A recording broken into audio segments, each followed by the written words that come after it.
ஈரானை தாக்குதல் செய்வதற்காக கிட்டத்தட்ட ஒரு 200 பில்லியன் டாலரை வந்து அமெரிக்கா வந்து எம்பி இதுகிட்ட கேட்டிருக்காங்க, அவங்க பார்லிமெண்ட்ல கேட்டிருக்காங்க. இப்போ எப்படின்னா இருக்கிற ஸ்டாக் இருக்கின்ற எண்ணெயை வெளியே விடுறாங்க. ஆமாம், அந்த எல்பிஜியை இன்றைக்கி வந்து ரிலீஸ் பண்ண வேண்டிய கட்டாயம்.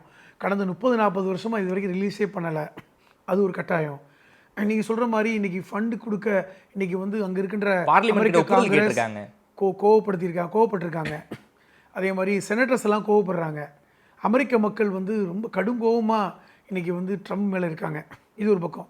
அதன் காரணமாக தான் 30 வருடங்களாக செய்யாத ஒரு விஷயத்தை ட்ரம்ப் செஞ்சுருக்காரு. ஈரான் மேலே இருக்கின்ற பொருளாதார தடையை நாங்கள் 30 நாள் நீக்கிறோம், இருக்கிற ஆயிலை விற்றுருவோம். இப்போ 40 கோடி கிடக்கல, பில்லியன் அந்த பேரல் கிடக்குன்றாங்கல்ல, இதெல்லாம் ஸ்டோரேஜெல்லாம் விற்போம். நம்ம சண்டையில் உலகம் பாதிக்க வேண்டாம், நாங்கள் ஈரானுக்கு வாய்ப்பு தர்றோம். இது வந்து ஈரான் மேலே உள்ள கரிசனத்தில் இல்லை. உலகம் வந்து கேள்வி கேட்க வேண்டாம். ஐரோப்பிய யூனியன் கடுமையாக கோவப்படுறாங்க. இன்னைக்கு மேற்காசியாவுக்கும் ஐரோப்பிய யூனியனுக்கும் டிஸ்கனெக்ட் ஆகிடுச்சு, தொடர்பே இல்லை. இப்போ அவர்களுக்கு பெரும் வாரியான எண்ணெய் அங்கே தான் வரணும். ஏற்கனவே இவங்களை நம்பித்தான் ரஷ்யாவை ஐரோப்பிய யூனியன் பகைச்சிக்கிட்டாங்க. இன்னைக்கு ரஷ்யாவுக்கு செம கொண்டாட்டம். இன்னைக்கு ரஷ்யாட்ட தான் எல்லாரும் வாங்குறாங்க.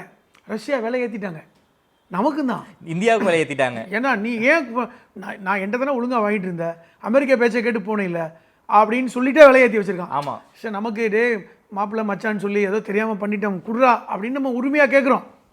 ஆனால் சலுகை விலையில் முன்னாடி கொடுத்துக்கிட்டு தாங்க. இப்போ சலுகை விலை இல்லை, ஆனால் உனக்கு தரேன்.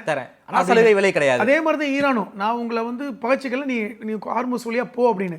ஆனால் இருந்தாலும் இனி ஹார்முஸ் வழியாக போனால் நீங்கள் சொல்கிற மாதிரி சுங்கச்சாவடி ஒரு கப்பலுக்கு 17 கோடி இப்படிலாம் இருக்குது. இப்போ இந்த சிச்சுவேஷனுக்கு போனதுக்கு காரணம் யார்? திருப்பி ட்ரம்ப் தான். இப்போ ட்ரம்ப்புங்கிற ஒரு நபர் இன்றைக்கி வந்து என்ன மாதிரியான இடத்துக்கு நகர்த்தியிருக்கார் உலகத்தை, அது பாருங்கள். ஒரு நபர் தான் அவர் செஞ்ச இந்த வேலை. இன்றைக்கி உலகம் தாறுமாறாக கிடக்கு. இப்போ யாருக்கு ஆதரவு கொடுக்குறது அப்படிங்கிறது தெரியலை. ஐரோப்பிய யூனியன் கடும் கோபத்தோடு இன்றைக்கி இதை பார்க்குறாங்க. இன்றைக்கி ரொம்ப ஒரு அவசர கூட்டம் நடக்குது. நம்ம அமெரிக்காவை இனிமேல் முழுமையாக ஒதுக்கி வச்சிடணும், சவுதியில் இனி வந்து நம்ம நேரடியாக தான் இது பண்ணிக்கணும் அப்படிங்கிற மாதிரி வர்றாங்க.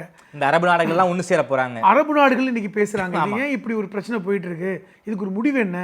இது இப்படி போனால் அரபு நாடுகளுடைய பொருளாதாரம் படுவீழ்ச்சிக்கு போகும், ஒரு உயர்ந்த இடத்துக்கு வந்துட்டு திருப்பி வீழ்ச்சிக்கு போகும்.